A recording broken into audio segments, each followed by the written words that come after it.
Hello friends, সবাইকে good morning. তো সবাই কেমন আছো? আশা করি সবাই খুব ভালো আছো, সুস্থ আছো। আমিও খুব ভালো আছি। তো সকালবেলা আমার ঘুম ভেঙে গেছিলো, তখন সামথিং 8টা বাজে। তো দেখো, আমি আমার ছোট্ট পুচকুগুলোকে দেখাচ্ছিলাম, ওরা খেলা করে তো খুব ভালো লাগে দেখতে। তো সেটাই তোমাদের সাথে শেয়ার করছিলাম। আর এদিকে আমি ব্রাশও করে নিচ্ছিলাম। তো ব্রাশ ট্রাশ করা হয়ে গেলে মুখ টুক ধুয়ে আমি ঘরে গিয়েছিলাম। দিয়ে দেখো, ঘরে গিয়ে আমি ময়শ্চারাইজার যেরকম ডেলিকার করি, তো সেটাই করে নিচ্ছিলাম। আর চুল টুলগুলো আজকে একটু ফ্রেশ হয়ে নিচ্ছিলাম। তো ফ্রেশ হয়ে গেছি। তো ফ্রেশ হয়ে এবার আমি যাবো রান্নাঘরে, চা করব। দিদান আমাকে বললো যে যা, আজকে চাটা তুই কর। তো আমি চলে গেলাম চা করতে। আর সাথে সকালবেলা আমার দাদু দুধ খায় বলে, তো দুধটা নেওয়া হয় আমাদের, শুধুমাত্র দাদুর জন্যই নেয়। তো দিদান বললো দুধটাও ফুটিয়ে নিস। আমি বললাম ঠিক আছে। তো দুধটাও ফুটিয়ে নিলাম। তো চাটা দেখো হয়েও গেছে। এবার আমি, দিদা আর বাবা মিলে 3জনে চা খেয়ে নেবো। আর এই পাউরুটিগুলো বাবা এখন নতুন বেরিয়েছে, বাবা নিয়ে এসেছে। তো সেই পাউরুটিটাই দিয়ে চাটা খাবো। আর দেখো, তার তো আগে আমি পাখিগুলোকে খাইয়ে নিচ্ছিলাম। তো পাখিগুলোকে খাওয়ানো হয়ে গেছে। এদিকে বাবা আবার দানা ফানা দিচ্ছিল ওদেরকে। তো যেহেতু এটা হলো কাগজি দানা, ওরা খায়, তো ওই দানাটা বাবা দিচ্ছিল ওদেরকে। তো তারপরে আমরা চাটা খেয়েছিলাম আর কি। ওদেরকে খেতে না দিয়ে আমরা কখনোই খাই না, কারণ ওদেরকে ফেলে রেখে আমরা আমাদের গলা থেকে ক্ষতি বলতে খাবার নামে না। তাই ওদেরকে সকালবেলা আগে উঠে পরিষ্কার করে খেতে দিয়ে তারপরে আমরা নিজেরা প্রত্যেকদিন খাই। তো সব কিছু হয়ে গেছিলো, খাবার টাবার। তারপরে আমি বাড়ির ঘর দোর গোছাচ্ছিলাম, জামা কাপড়গুলো গুছিয়ে নিচ্ছিলাম। আর হ্যাঁ, আমার ভিডিও যদি তোমাদের ভালো লেগে থাকে তাহলে তোমরা প্লিজ প্লিজ প্লিজ যাও আর আমার চ্যানেলটা সাবস্ক্রাইব করে দাও। আর আমার ভিডিও আগে পাওয়ার জন্য প্লিজ আই বলটা ক্লিক করে দাও, কেমন? তো হ্যাঁ, তোমাদের সঙ্গে একটা কথা শেয়ার করা ছিল, যে হ্যাঁ, আমি মানে ইউটিউব ভিডিও দেখতাম, খুবই দেখতাম, আমার ভালো লাগতো। আর এখনও দেখি সবারটাও খুলে খুলে। তো আমার তখন থেকেই আমি ভাবতাম যে এদের মতো আমিও ইউটিউব ভিডিও বানাবো, আমিও ব্লগ করব। তো কখনোই সেটা হয়ে ওঠেনি, কোনোদিনও কোনো সাহসও পাইনি। আর বাড়ি থেকেও একটুখানি মানে বলতো এইসব করতে হবে না, এসব করতে হবে না, তুই পড়াশোনা করছিস, পড়াশোনা কর, এইগুলো করতে হবে না। তো জানি না, হঠাৎ করে ঈশ্বরের ইচ্ছায় হয়তো বাড়ির লোকেরও মন ঘুরে গেছে। তো তারাই নিজে আমাকে বললো যে হ্যাঁ কর, ঠিক আছে কর। তো বাড়ির লোকে খুবই সাপোর্ট করেছে, তাই জন্য আমি ভিডিওটা তোমাদের সামনে আপলোড করতে পারছি। আর আমি ফার্স্ট ভিডিও আপলোড করেছি, এটা নিয়ে আমার সেকেন্ড ভিডিও হবে। আমি তো ফার্স্ট ভিডিও আপলোড করে খুবই হ্যাপি। তাই আমার বাড়ির লোককেও, সত্যি কথা বলতে আমার বাড়ির লোককেও ভেরি থ্যাংক ইউ। আর তোমরাও আমার পাশে আছো, সাথে আছো, আর থাকবে জানি। তাই তোমাদেরকে অসংখ্য ধন্যবাদ। দেখো, এদিকে আমি ঘরটা ঝাড় দিয়ে নিচ্ছিলাম, আমার পাশের বেডরুমটা ঝাড় দিয়ে নিচ্ছিলাম, বাইরের উঠোনটাও ঝাড় দিয়ে নিলাম। তো ঘরে সব মোছা টোছা হয়েও গেল।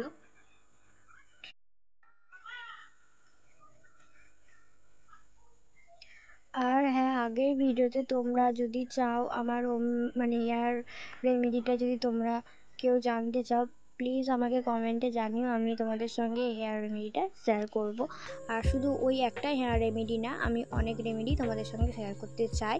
তো তোমরা আমার ভিডিওতে কমেন্টে লিখতেই পারো যে তোমরা কি বিষয়ে আমার মানে ভিডিও পেতে চাও। তো আমি আশা করি সেগুলো চেষ্টা করব তোমাদের সঙ্গে শেয়ার করার।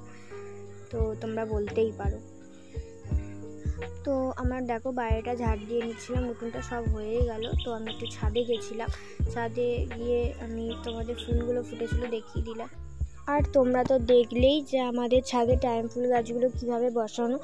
তো বাবাই ওগুলো মানে মাটি দিয়ে বস্তার মধ্যে রেখে দিয়েছিলো, যেহেতু আমাদের বাড়িতে রিমডেলিংয়ের কাজ হচ্ছিলো।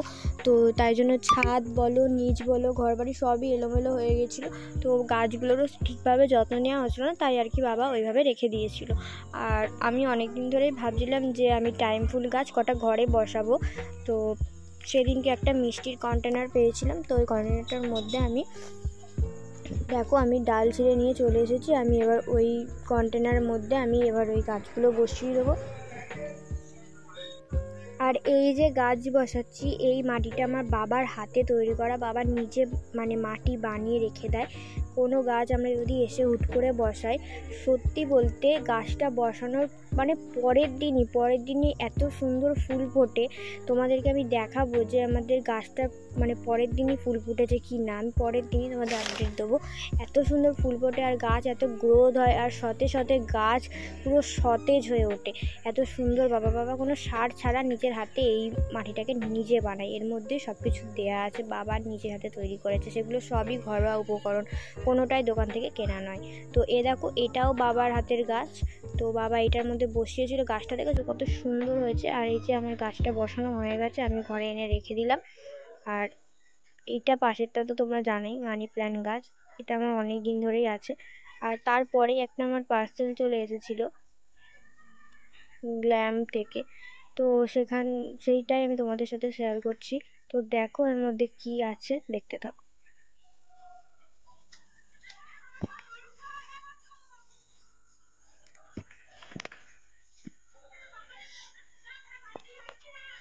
আর এত কমে দিয়ে দুখানা প্রোডাক্ট পেয়ে যাব কখনোই আশা করিনি। আর আমি প্রোডাক্ট দুটো পেয়ে খুবই হ্যাপি। তো এটার শর্ট ভিডিও আমি তোমাদের সাথে শেয়ার করব। খুবই ভালো প্রোডাক্টগুলো, কেরাম কি মানে কাদের জন্য সুইটেবল সব কিছু আমি তোমাদের সাথে শেয়ার করে দেবো। আর তোমাদের যদি এই প্রোডাক্ট দুটোর লিঙ্ক প্রয়োজন হয় আমাকে কমেন্ট বক্সে জানিয়ে আমি লিঙ্ক দিয়ে দেবো। তো তা করতেই আমি স্নান করে চলে এসেছি। স্নান করে আমি দিদার বাড়ি গেছিলাম। তো দিদার বাড়িতে অ্যাকোরিয়ামটা আছে।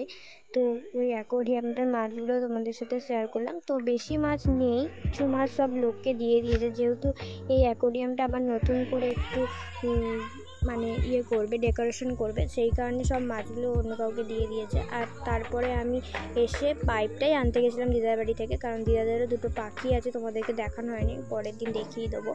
তো এই যে আমাদের এই পাখি দুটো, তো তোমরা তো আগে দেখেইছো। তো ওদেরকে আমি স্নান করিয়ে নিচ্ছিলাম। আর এতটা গরম পড়েছে কি বলবো, পাখিগুলো খুবই ভীষণ হাঁপাচ্ছে। তো এখন রেগুলারই ওদেরকে স্নান করাতে হচ্ছে।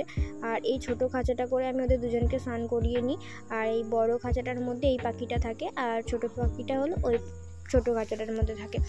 আর যেহেতু এই খাঁচাটা খুবই ভারী, তাই এই খাঁচাটা বাইরে নিয়ে আসতে পারি না, তাই একসঙ্গে দুজনকে ওই খাঁচাটার মধ্যে স্নান করিয়ে নিই। তারপর এদেরকে স্নান করিয়ে আমি ঠাকুরটাকে পুজো দিয়ে নিচ্ছিলাম। আগের দিন আমি পুজো দিতে পারিনি, কারণ আমার দেরি হয়ে গেছিলো, আমি পড়েছিলাম, তাই আগের দিন পুজো দিতে পারিনি। তো আজকে সময় ছিল বলে মা বললে একটু পুজোটা দিয়ে দে, তো তাই কারণে আমি পুজোটা দিয়ে নিচ্ছিলাম। তো দেখো আমাদেরও একটা ছোট্ট গোপাল আছে। তো গোপালকে আমি স্নান করিয়ে জামা পরাচ্ছিলাম। দেখো কত জামা গোপালের, আমাদের নিজেদের জামা থেকে গোপালের জামা বেশি বেড়ে গেছে। এত জামা কিনি আমি, এখনও নতুন জামা ঘরে স্টকে রয়ে গেছে। তো পরাই না ওগুলো, ধরো কখনো পুজো আসলো, মানে যে কোনো মানে পুজো আসলে আমি তখন একটা করে পুজোর সময় পরাই, বা দুটো করে পরাই। ইচ্ছা হলো একটা সকালে, ইচ্ছা হলো একটা বিকেলে, এরমভাবে পরাই। বা যখন জামা খারাপ হয়ে যায় বা ছিঁড়ে যায়, তখনও আমি ওকে ছেঁড়া জামা পরাই না, আমি সবসময় ওকে নতুন জামা পরাই। আর নানা রকম হার, কানের চুড়ি বলো, আমি মানে ভালো লাগে আমার ওকে নতুন নতুন জিনিস পরাতে, তো আমি সেগুলোই করি। এই জিনিসগুলো আমার বাইরে গেলে খুব কেনার শখ থাকে। আমি গোপালের জিনিস খুব মানে ভালোবাসি কিনতে। আমি যেখানেই যাই না কেন আগে ওর জন্য একটা করে কিছু কিনে আনি। তো হয়ে গেছিলো, দেখো আমি পড়তে বসে পড়েছি। আর ওইদিকে আমার বাবা, দেখো আমি বাবাকে বলছি, বাবা তুমি আমার ভিডিওতে ভুঁড়ি টুড়ি দেখিয়ে এখানে কি করছো? তো বাবা দেখো যেই বলেছি সেই সরে গেছে। আর ওদিক দিয়ে মা বলছে ওটাও তুই ভিডিওতে ছেড়ে দিবি। আমি বলছিলাম হ্যাঁ আমি এটা তো ভিডিওতে ছেড়ে দেবো, কারণ আমি এটা কাটবোই না, আমি এটা ভিডিওতে ছেড়েই দেবো। তো এই নিয়ে একটু হাসাহাসি হচ্ছিলো। 2 hours later. পড়ছিলাম, পড়া হয়ে গেছে। 2 ঘন্টা পর তোমাদের সাথে আবার চলে এসেছি। দেখো আমার পড়া হয়ে গেছে, আমি এবার উঠে পড়বো। তো আমি এবার দিদান আমাকে ডাকলো, আমি রান্নাঘরে গেলাম, গিয়ে আমাকে বললো একটু পাঁপড়টা ভাজ, আমি দোকান থেকে আসি।